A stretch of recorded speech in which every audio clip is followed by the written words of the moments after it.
Life isn't perfect, and neither are we. Nope. But we know how to face our fears And have some fun. and talk about all the messiest things of life. Like the messiest things. Get connected to yourself, get connected to others, and get connected to the life right in front of you. This is The Connected Life with Justin and Abby. That's me. That's you. And you. I was having a conversation with a friend of mine the other day, and she was saying, this year of marriage has been so much harder than I thought it was going to be. And I was like, well, yeah, you guys moved. You had a huge business transition in work that you had to do. You went to a new school. I started going through all of the different things. And I was like, you understand that every stress that you went through very stressful situations. And stress is so hard on relationships. And when she saw the big picture of how many stressful things they had faced together in a year, she was like, oh yeah, you're right. Like our marriage isn't falling apart. It's just that it has been a really intense year. And I was thinking about how much stress really impacts our relationships. And we just got a dog. For those of you who are like, what is that little cute anyone on fluff? YouTube, if you're not there, come over to YouTube and check out this little ball of fluff. Little cute puppy. And I instantly had this feeling after we got the dog of like, we are in such a good place, me and you. Yeah, relationally. And I was like, why are we purposefully adding stress to our lives? Because we're in such a good place. It's just got me thinking about the concept of how stress impacts our relationship. And we've had so many different seasons in our life where stress has showed up, and sometimes stress tore us apart. And sometimes stress actually trauma bonded us and helped us feel like we were partners fighting for each other. And it's amazing how different it is when you feel like your relationship isn't added stress to your life. Right. When you feel like it's helping you ground from the stress in your life. But it's very hard to get to the place to know how to do that. Yeah. As a side note, I think that also truth that you're talking about there is all dependent on reaction versus responsiveness. Yes. And I think that's something we're going to go into today is how our body reacts versus if we actually can manage ourselves, our inner world, we have an ability to deliberately respond in ways that can build the connection. And we can go through seasons of stress and be like, it was crazy what we just went through, but we're so much more closer. We love each other so much more. It didn't destroy us. And I think about the idea of like how oftentimes when we have seasons of stress, we're looking for something to blame. Oh my gosh. Right? Yes. And usually it's the thing that's right in front of us. 100%. It has to be my partner. Even if we know it's not. Even if we know, like, I'm stressed because of these 5 things. But if I can take it out somewhere, like I can't take out the fact that something crazy is happening at work, but I can take it out on you. And so a lot of us have this pent up energy from the stress that we're experiencing. Whether you moved or you have a loved one who's sick or you are having a job transition or you're having finance problems or your kids or you're just really, really busy or there's a lot of big deadlines on your plate or you need to be something and an image for everyone. There's so many ways that we have stress. Or a puppy. But it's so much easier to so it builds big energy inside of our body when we're stressed. And then it easily gets lashed out at the people we love. Yeah, that's really true. I think this is going to be a really good conversation. Before we get going, do you want to tell them what the name of the new Connected Life mascot is? Do you want to give them the name? Do you want to? No, I don't want to give them that name. His name is Monkey. And he is a little monkey. He's a little rambunctious little cutie pie. I like to refer to him as Monk. Yes, you call him Monk, which brings me a lot of great joy. We had a battle over the name, and I landed on I'll call him Monk. But which I love. Anyways, that's the dog. That's what the dog is on her lap because the dog is still too young to be able to sit in its crate long enough to manage itself well. It gets too stressed. Well, it does get we really know the stressed. we know the need of the dog. It gets very stressed, and then I get stressed hearing it. And I knew I wouldn't be able to be present recording if I could hear the dog just screaming. Or you're imagining in your head that it's screaming because it's way down the hall. But anyways, everybody say hello to Monkey. Oh yeah, let's get into this. I like this conversation. I think it's a really big deal. Mm-hmm. I know that for you and I, we've gone through a lot of transitions in our lives. When we first got married, we actually went from me working and me working and you working. We quit our jobs. We jumped in our truck and we decided to go on a journey around the United States. For those of us who don't know this portion of our story, we spent 6 months traveling on the road, not knowing when we'd end, not knowing what destinations we were going to. And what we did is we uprooted ourselves out of all of our close relational connections. Yeah. All of our routines, all of our traditions, all of our friendships, all of our work environments. Yeah. We created a lot of chaos for ourselves. We created a stress disaster. Yes. And then we both took it out on each other without knowing. Like I wasn't aware all of these emotions are over here and this is my emotions about you. It was just like one big pool of emotions and you were in the pool of emotions. So they were all connected to you. Yeah. So we both thought that we were each other's problem in that season. And to some degree, there are ways that we were each behaving. Well, because both of us in stress, I didn't know what my stress responses were.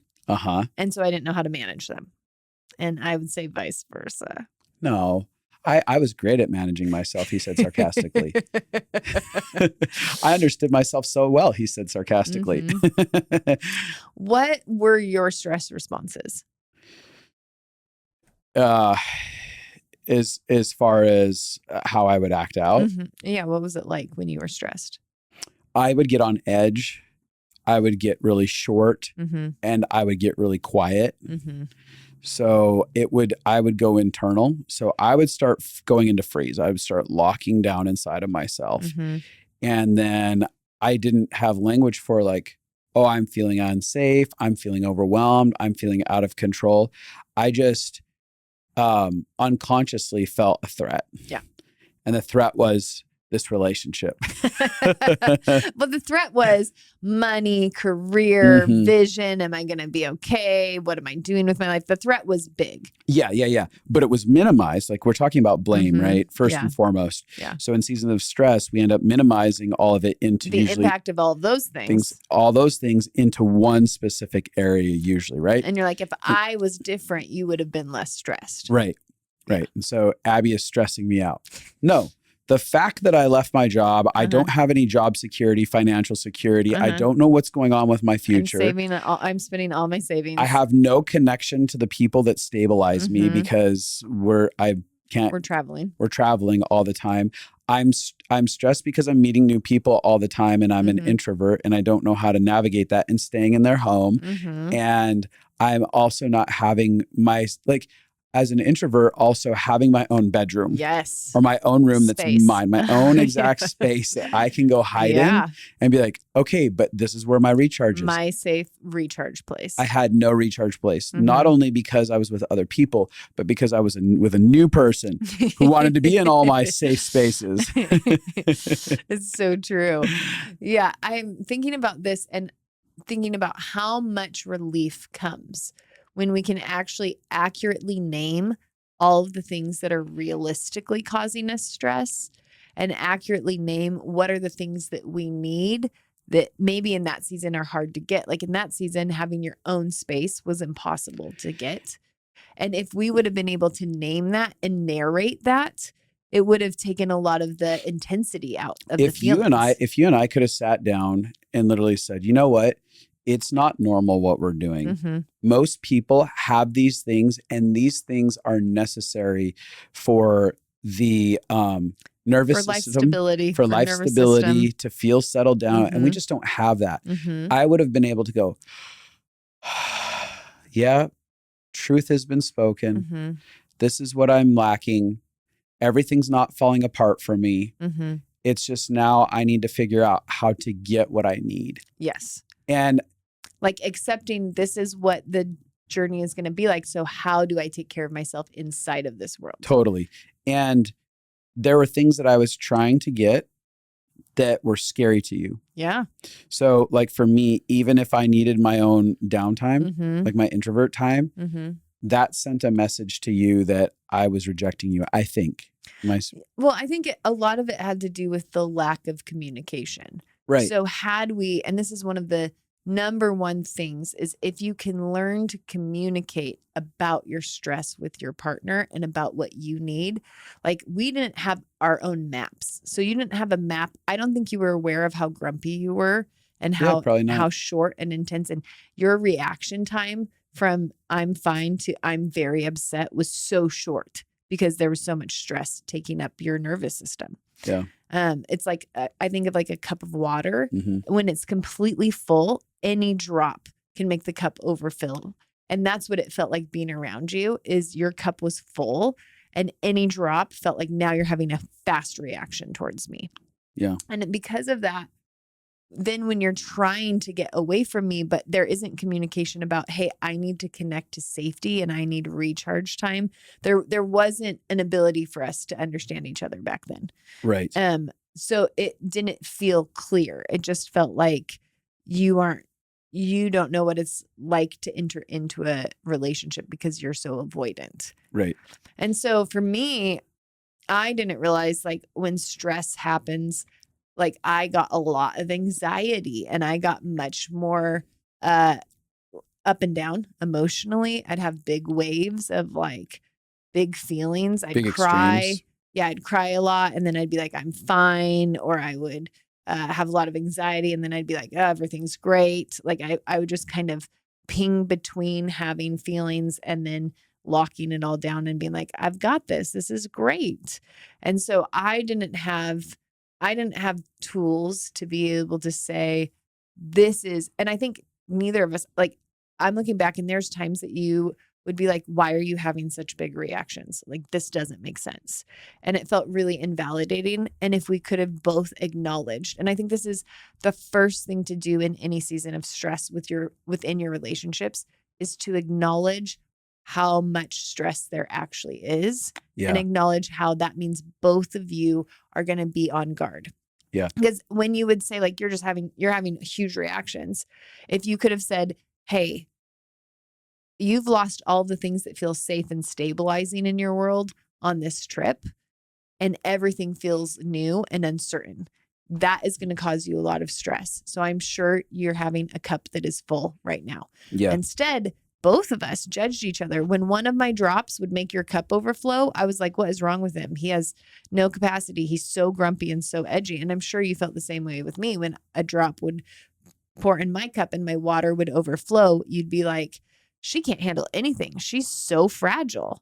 Instead of the truth being, we were in a situation that was stretching both of us past our capacity pretty dramatically. Right. And so, for me, when I'd be like, I don't know what your problem is, it's because oftentimes we would each get hooked on something that was minimal, seemingly minimal between each other. Like, you're doing this or you're doing that. And it's like, why are you having such a big reaction? Yes. And our reactions didn't make sense for the things we were aiming at. Absolutely. But when you looked at the macro picture of our lives, it made so much sense. It made so much sense. But neither of us had, like you said, an awareness of actually these things are all common stressors. And so this would shake your entire system. This would give room for stress to be involved inside of it. Yeah. And I think that that's really important, is actually looking at your realistic stress story. Yeah. And keeping in mind that now my partner can easily hook all of that stress. Yeah. That's what happens in seasons that are intense. I have a lot of emotions about a lot of things. And so you can say or do one thing and that will be the snap when I can just release it. And what our brains often do to try to protect us, when we feel a lot of stress in our bodies, our brains will lock on to one detail. And they're like, if you fix this one detail, you'll be fixed again. You'll be safe again. Everything in your life will be fine. So it could be like, if you get Justin to stop doing this one thing, you'll be okay. And our brains will actually lie to us that that is the one thing that will bring relief. Because typically, even if I would have gotten you to do the one thing I needed, my whole life was stressful and you couldn't fix that. Yeah.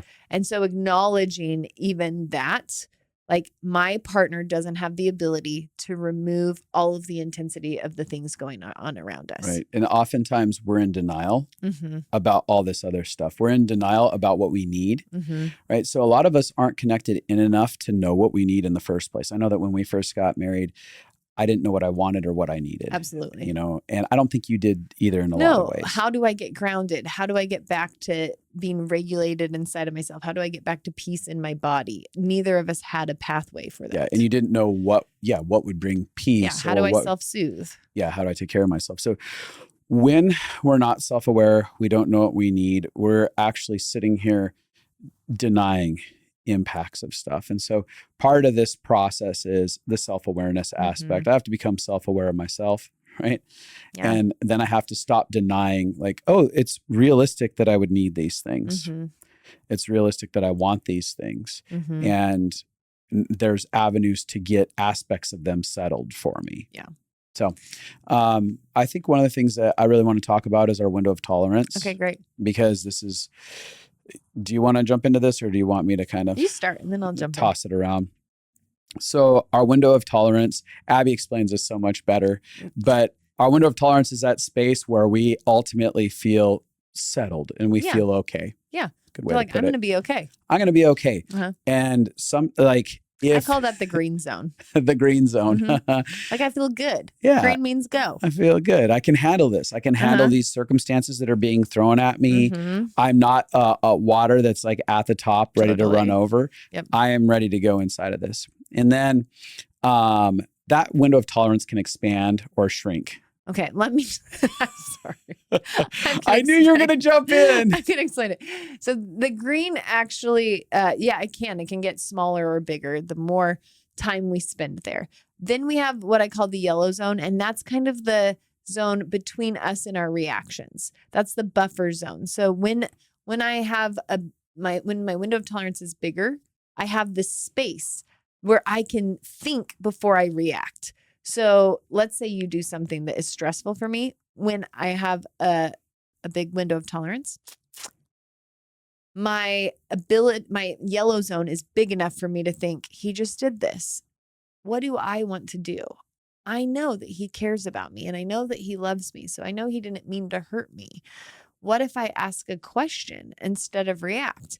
All of that is like what I can do when I can think in my yellow zone. And if you don't have that yellow zone, you're flying off the handle. 100%.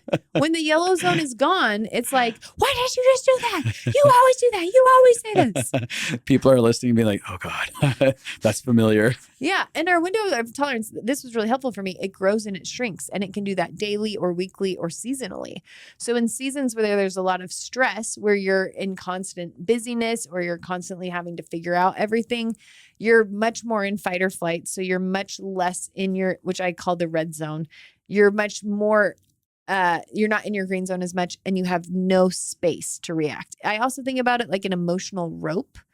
Like in certain seasons, all of my life stress is taking up my emotional rope. So if you do something that adds to that, all of a sudden my emotional rope is gone and I am now just responding without a choice. Yeah, reacting. Yeah, that reactiveness. And so I know that for a lot of us, in seasons of stress, when they start mounting, all of a sudden this window of tolerance shrinks so much. Yes. And you are acting in ways that are betraying the truth of your value systems, who you want to be. And so you start seeing like relationships get unnecessarily fractured. Yeah. Aspects of the relationships that all of a sudden you're like, I don't know why I do this to my kids. I don't know why I do this to my spouse. Yeah, like I don't want to be short all the time. I don't want to be snappy. I don't want to be grumpy. I don't want to be cranky. I don't want to believe the worst about what you just said. But here I am and I'm just doing that. And this isn't who I am. Like I know that there's been seasons where I'm like, this isn't who I am. I don't know why I'm acting like this. This is not who I am. And one of the things is it's true. It's not who you are. Yeah.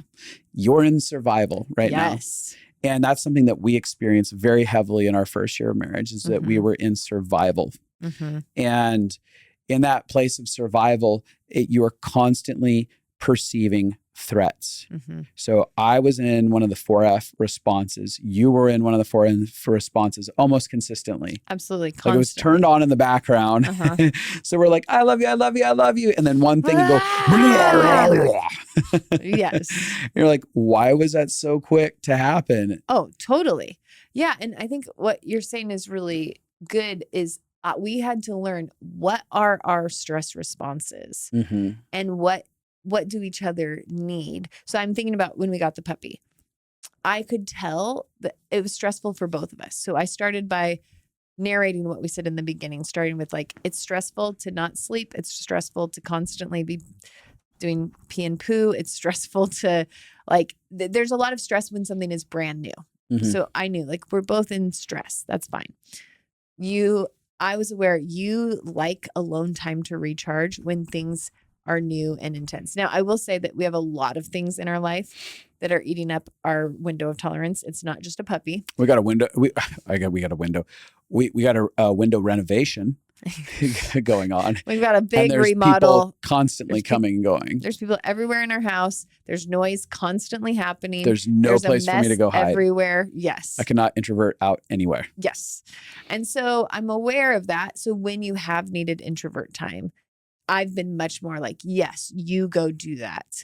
I haven't felt like, oh, you're abandoning me in the stress. I'm like, this is what you need in stress. And so I feel happy to give that to you. And one of the things I need in stress is like physical connection. When you like hug me or squeeze me or are close to me. Or you just keep a dog on your lap all day long. Well, I'm saying that really feeds me to feel a little bit safer, which is why our first year was horrible because when I was stressed, I was coming towards you. Right. And you were when wanting. you were stressed, you were wanting space. It felt like you were wanting to consume me and it felt like I was wanting to abandon you. Yes, 100%. So now that we both know, oh, this is what we do in stress, I think I have more grace to give you what you need in stress, and you have more grace to give me what I need in stress. Does that feel true? Yeah, it totally feels true. Yeah. But that's because we created maps of communication for how do we interact when we're stressed and what do we need? Yeah. Well, part of it, besides the self-awareness, like you just mentioned the communication. So we were able to start having conversations around like, hey, let me narrate what's going on inside of me. And it wasn't backing up. The whole blame conversation. Oftentimes we go in that communication style of you're the problem versus this is what's going on inside of me. So when we get into that narration, we can be like, oh, I know that I'm feeling overwhelmed and out of control. I can tell that I probably need a little bit of alone time because I haven't gotten that. Now that awareness all of a sudden tees it up and you're like, oh, great. I'm not the problem. He doesn't think I'm the problem. He's not attacking me. And he's got solutions. He's aware of what's going on. He has these solutions. And now I can honor and respect him and be like, that's a great idea. Why don't you go spend a couple hours down in your man cave and go do your own thing and come back when you're ready? Guess what we just did? What did we just do, Abby? We created the connection cure. And I think this is the thing that I'm most excited that we've ever created for people because it is all of the years of courses that we've made, making it available in one monthly healing membership where you get to be connected to people who are going on the same journey as you while getting access to all of the things that we have made. Relationship Glue, Reclaiming You, the Compassion Project. The Father Series, Living Fully Alive, the Regulation Library. Yes, we have so many things that we've created over the years. We've had over 10,000 people do our courses. We've met with over 4,000 individual clients. And now we have brought all of it together so that you could have access to all of it for less than one counseling session a month. Yep. And what's really cool is that monthly we have connection, live connection calls where people get together and have those connection moments, talk about what they're going through, how they're healing in their process. And that's been one of the number one things that people have said is so incredible about doing our courses is the community that they create and the healing that takes place inside of that community. I mean, we've had people find their spouses, find their best friends, find their community, because finally there's people where they realize I'm not alone and I'm allowed to be loved right now in the messiness of my life before everything is fixed, before everything is perfect. You can belong before you have transformed. You can be loved before you're fixed in this community. And it is really rich and beautiful and healing. We're meant to heal with each other. And the whole point of why we made this is so that people could have a holistic healing pathway. We do so much with connecting to your body and actually learning how to move with your body through emotions so that things don't get buried alive in your body. The body keeps the score. We want to zero that score out. And then we have heart connection stuff where you're actually feeling empathy for yourself and others, where you're actually connecting to your own story and you're actually having time to not just learn logically about why you do what you do, but actually have new feelings towards yourself. And then we have all of the logic, the neuroscience, all of the reasons why your body and your brain do what they do so you can actually understand yourself for the first time and start to have kindness towards why your body is made to react the way it is so that you can heal. It's body, heart, and mind all together in a way that is really, really beautiful. Yeah, it's cool. It's a really cool membership because you get to stay as long as you want or as short as you want inside of it. You're not trapped inside of it, but you have access to an incredible community and great information. And so that is coming soon. You can go to Justin and Abby, that's abi.com, and you can get on our mailing list there, and we'll let you be the first to know when we release that. But this is something we've been planning for a while now, and I'm glad we're getting to do it. It's about to come out. Yeah. One of the things that this is reminding me of is when I get stressed, and I can feel you're stressed, I get panicked. When I can feel that you have a lot of emotions going on, but I don't know what they are or where they're headed or if they're going to come out at me. And so a lot of that happened our first year of marriage. I could feel you had big emotions. You had lots of big emotions. You weren't sure what your career was going to be. You weren't sure if we were going to lose all of our money. You weren't sure, like all that stuff. Instead of me being able to understand, oh, this is what's going on inside of you, I just thought at any given moment, I'm the problem. And so the narration has become this is one of the things that has made this season with the puppy easier is because I've been like, hey, I can tell that I can feel you have emotions going on inside and I don't know what they are. And that is causing me some extra stress. And then you've been able to narrate, oh, I'm feeling out of control because of this. I'm feeling out of control because of this. I'm feeling powerless to this. And as soon as you let me know what is happening with your emotions, then I was like, oh, I can let you have your big emotions because I know what they are and I know they're not going to come out at me because you just shared them. And that feels so much safer to me than in the past. Yeah. It's that self-management that we all have to come to. I mean, I think I experienced similar things is that somehow the things got shot at me, right?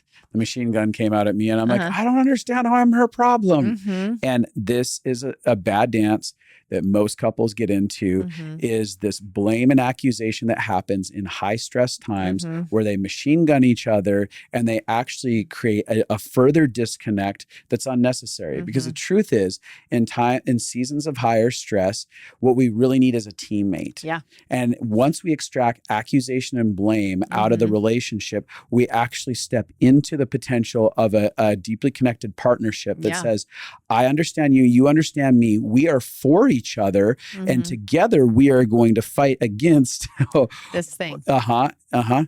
And when I don't think that most humans understand what it is to do partnership inside of stress because we grow up in environments where we didn't see partnership.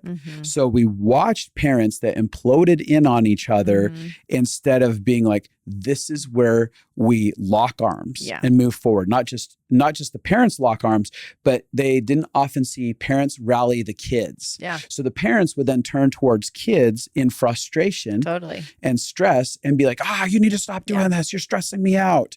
Instead of being like, we're all experiencing stressful times. We're going to become partners and we're going to conquer this together. Yeah. And for me, let me say this, one of the things that I saw that was profound in my relationship with you is that you were always wanting to do partnership. You're like, how do we attack this problem together? And I'm like, leave me alone. I'll do it on my own. Which again, stressed both of us out. Totally. And it wasn't helpful. But again, the bond was built as we got into the trenches together. Yes. Like they talk about guys that go to war, they come back with these deep rooted bonds with the men that they did battle with because they had to partner against crazy odds. Yeah. Right. And they survived. You had to fight together against something else. Else. And that's what we're talking about is in stressful seasons, can you continually remind yourself our battle is not each other. Our battle is the chaos that we're fighting together. And one of the things that has helped me in this is when you realize that when you're both going through something stressful, you can understand what the other person is going through in a deep way. So like right now, you understand what my stress level is like more than anyone on the planet because you're living the exact same story. You know what it's like being in our house at all times with so much noise. You know what it's like loving, like I'm a real homebody. That's something that really provides a lot of security and stability for me. You know what it's like to love a space, but no longer feel like it's a safe space for you anymore. You know what it's like to have the amount of things we have on our plate and the amount of things we're facing, the amount of things we're dealing with.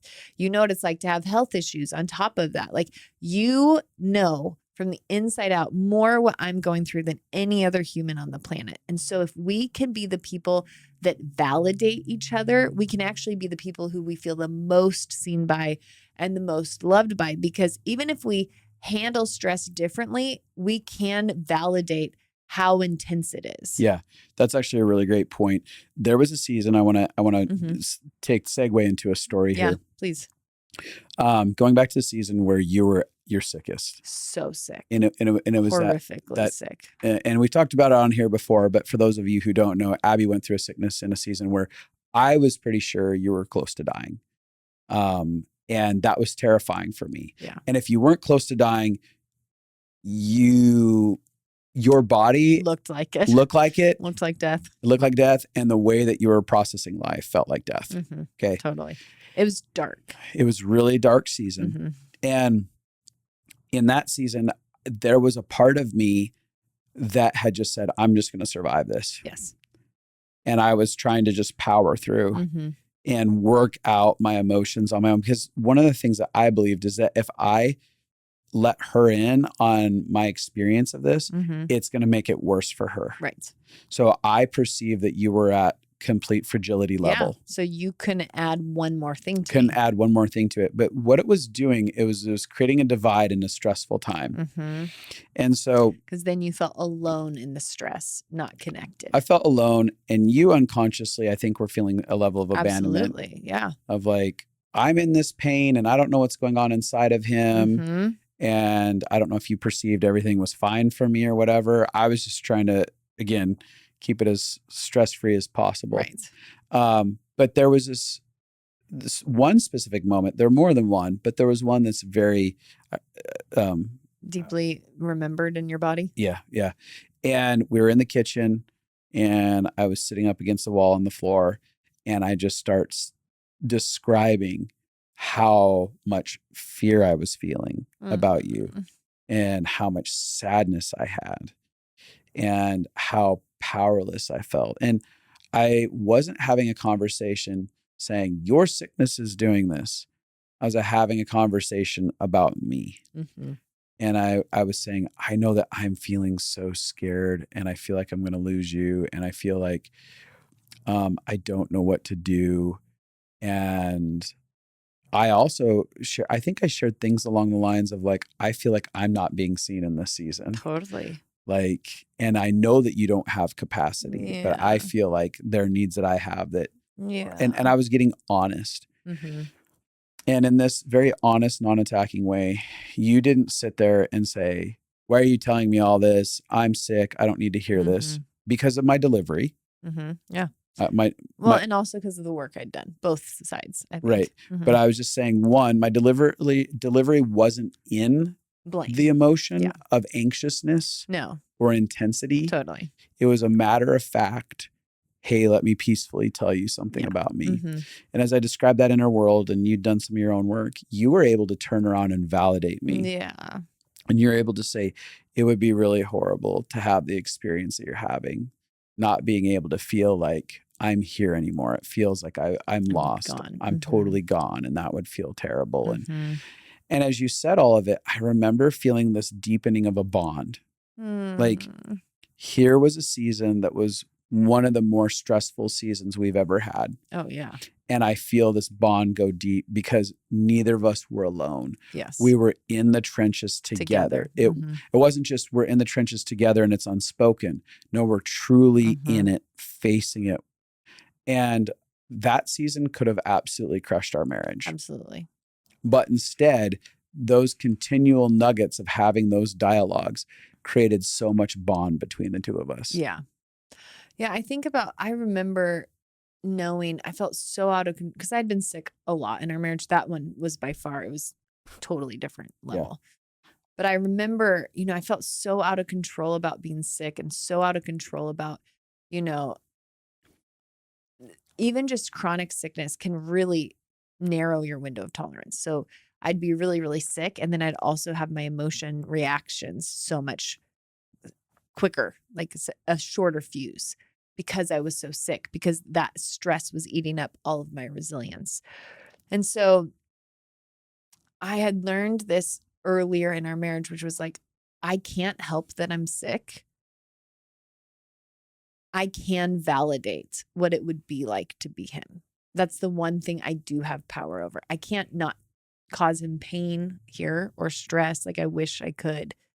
But what do I have power over for him? I have power to see him. I have power to say how hard it must be for him. I have power to actually own that I affect him and I'm impacting him, even though I'm not purposefully doing anything. And in stress, we often spend all of our energy at what we don't have power over and none of our energy over what we do have power over. So we obsess and think about all the things that we can't change, or we get frustrated, we blame our partners, we do all of that instead of like, what is it that I actually have power over? I had power over seeing you. I had power over imagining what this season would be like for you. I had power over validating that we were going through something very real and that your feelings mattered, even though there's almost this sense, like I was so sick. You were much healthier than me. Sometimes there can be this feeling in stress when you have the big stress happening inside of you, like my stress matters more than your stress does. And I think that creates a competition in marriage or relationships instead of the idea of, no, my stress means you're naturally going to feel stress if you're next to me. Like we know nervous system wise that if I'm feeling stressed, you're going to feel that stress somehow. Even if you do a good job of regulating and staying connected to yourself, stress is contagious. They did this study where they had people sweat in situations where they were scared. And then they just took something that absorbed the smell of their sweat. They absorbed the sweat and they took it towards people who were not in a scary situation at all. And their fear spiked in their body from the smell of the sweat from the people that were scared. Stress sweat. And so they were like, it proves that actually our chemicals are contagious with our emotions towards the people around us. And so if we can just acknowledge if we're in a stressful season, we don't need to feel shame about that. Like I didn't feel shame that I was sick. I was like, I can't help this. So I just need to spend my energy doing what I do have power over. I have power over seeing him, knowing him. I have power over recognizing how I'm acting out. I have power over apologizing and repairing when I do something because I was too stressed. And so looking at what I have power over feels much more hopeful. Yeah. I think another aspect of having power over it is the ability to have compassion. Mm-hmm. So the reason that compassion can completely shift aspects of stress, Yeah. because in order to get to compassion, we have to acknowledge the story first off. Mm-hmm. So, there were times where I had to acknowledge, oh, actually, it's really hard. I've lost Abby in this season. Yeah. I don't know if she's going to survive. I don't know if I'll get her back. I am feeling really out of control. And it wasn't me, Throwing a pity party. throwing a pity party. It was me being like, no, this is actually really difficult. I need to be seen. Mm-hmm. And some of my reactions in this season, because there were ways that I was reacting. Totally. I was able to be like, it makes sense that you have these reactions. Mm-hmm. This is actually really difficult. And I could feel my system start relaxing and be like, mm-hmm. Okay, I'm seen. Mm-hmm. Compassion helps us to feel seen. Self-compassion. Like, I don't know that any of our friends could have seen the depth of what I was experiencing. No. Well, some of them saw and were pretty concerned, but not the depth of what you experienced. Correct.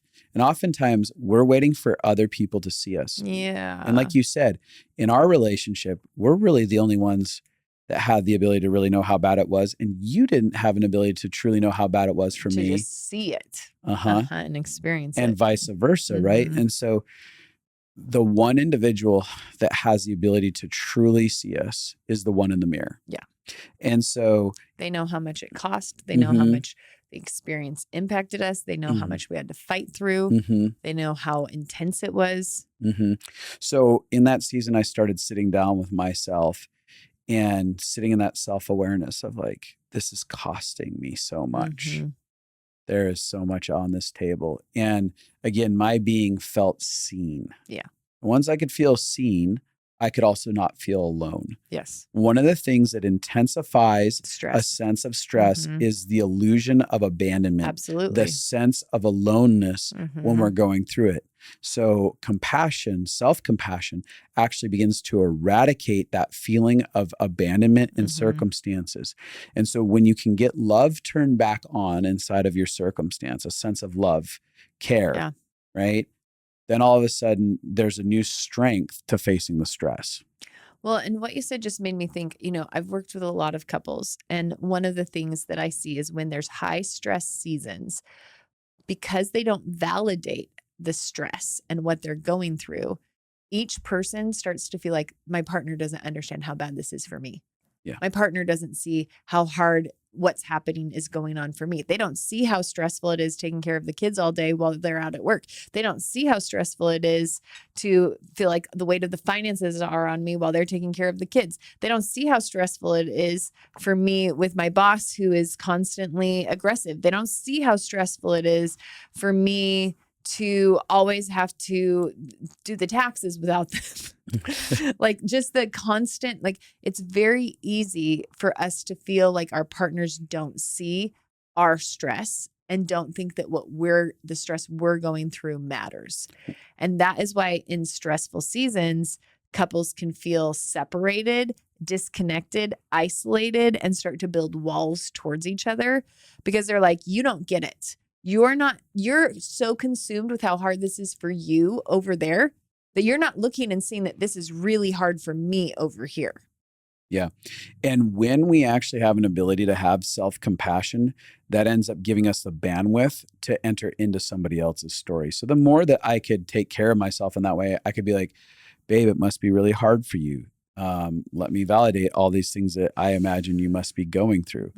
So you end up expanding your window of tolerance. You expand your capacity to output love rather than all the places where stress often shrinks our ability to give our time, our energy, and our care into something. Yes. So we want to be able to, like, through self-compassion, expand that window, and then we can hand that out. Like when I took care of myself, I suddenly had more energy to sit down in the midst of your pain in that 100%. Season. When I was giving myself spaces to go have introvert time, I would come back and I could hand out time to be with you in the midst of sickness and not feel like I was already past depletion. Well, and you did such a good job in that season is you'd go call friends and you'd vent to friends so that you had people pouring into you and it wasn't all the pressure on me to meet all of your needs in a season where I couldn't meet all of your needs. Yeah. And that really, really helped. You had other people carrying the stress with you.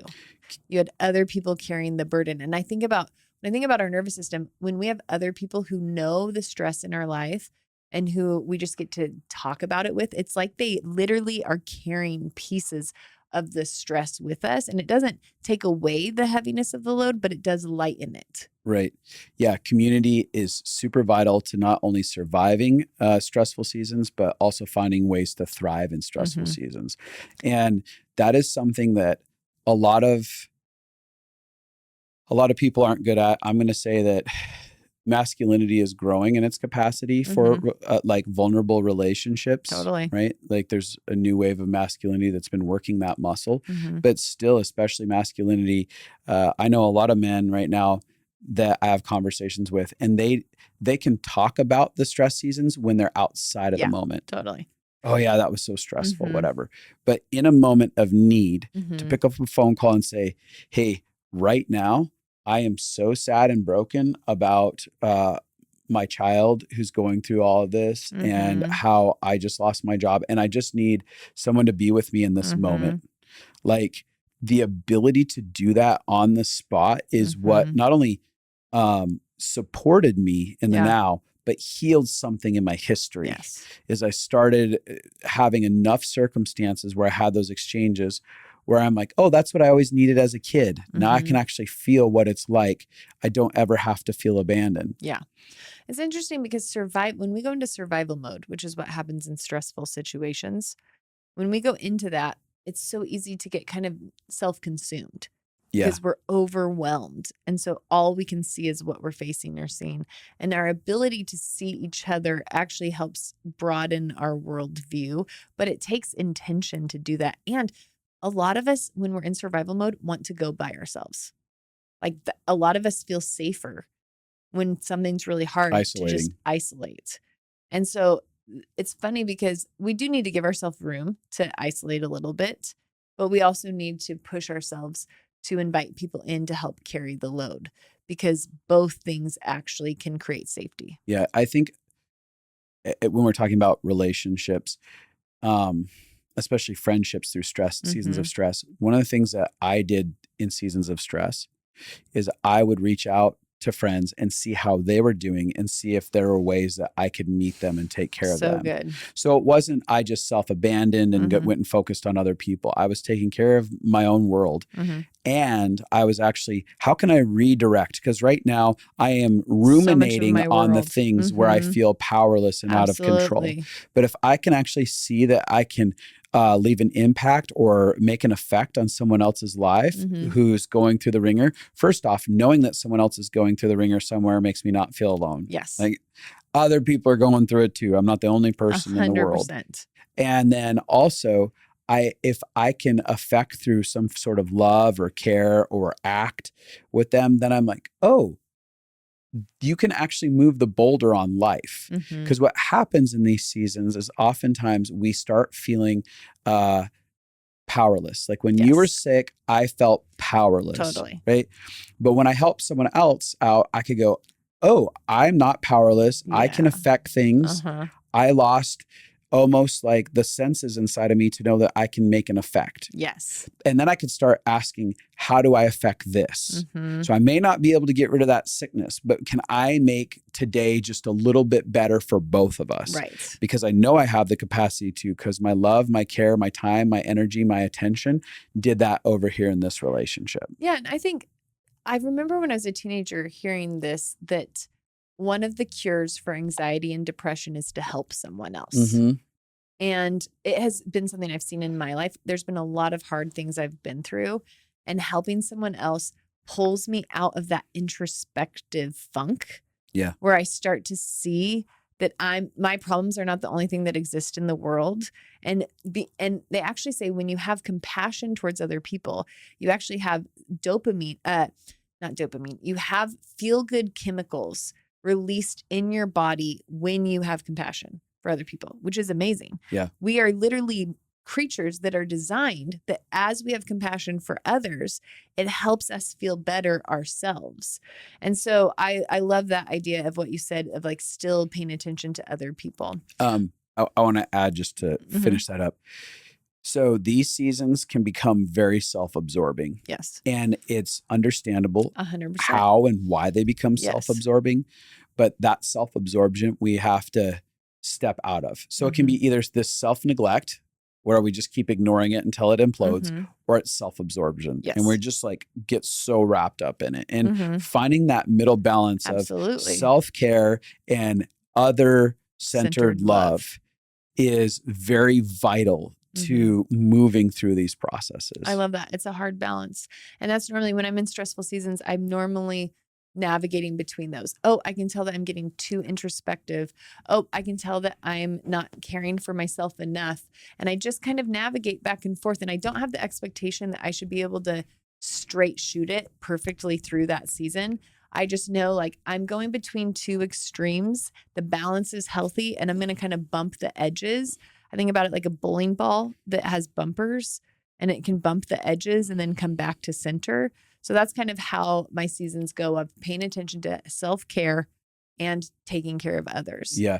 One thing that I wanted to mention in stressful seasons, it's really important to think through what are a few things I can do to help my body with stress so that I can show up better in my relationships.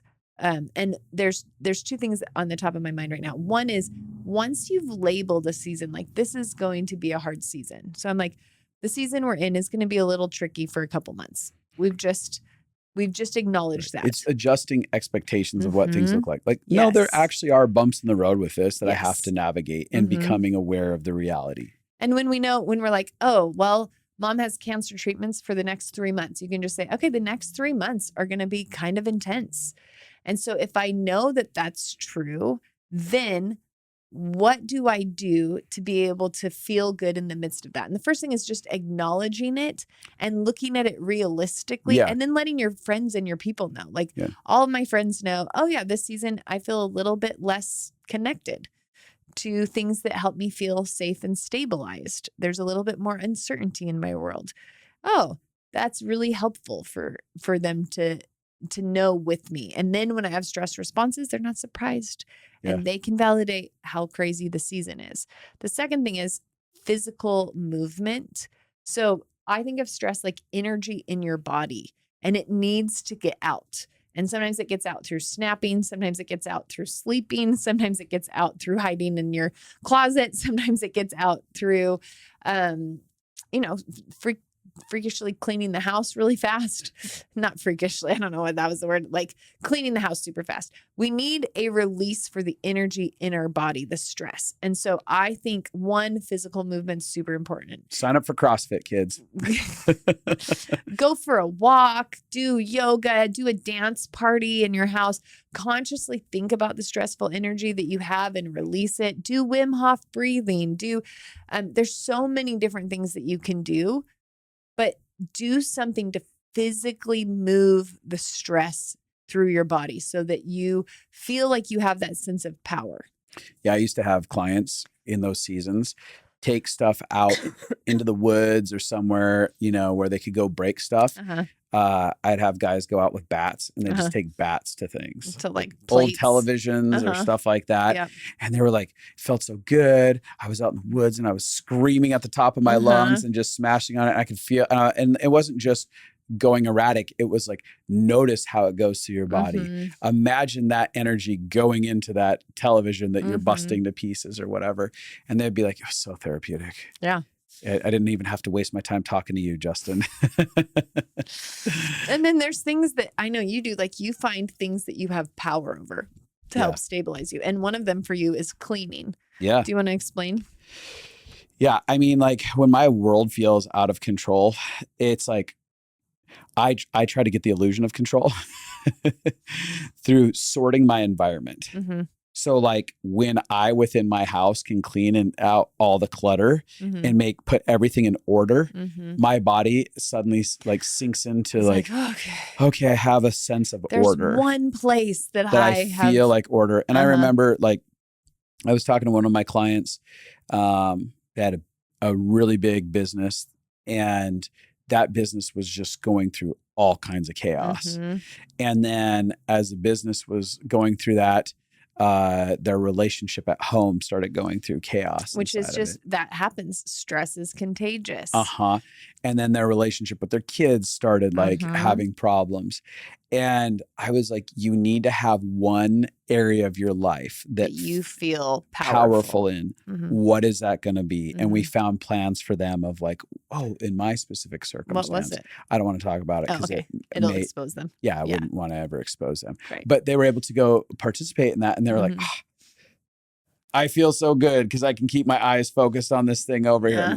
Great. It's the one thing not crumbling. I'm going to go play pickleball because I have that one thing that gives me life. 100%. Yeah, but for me, when I can find that sense, I can settle into it.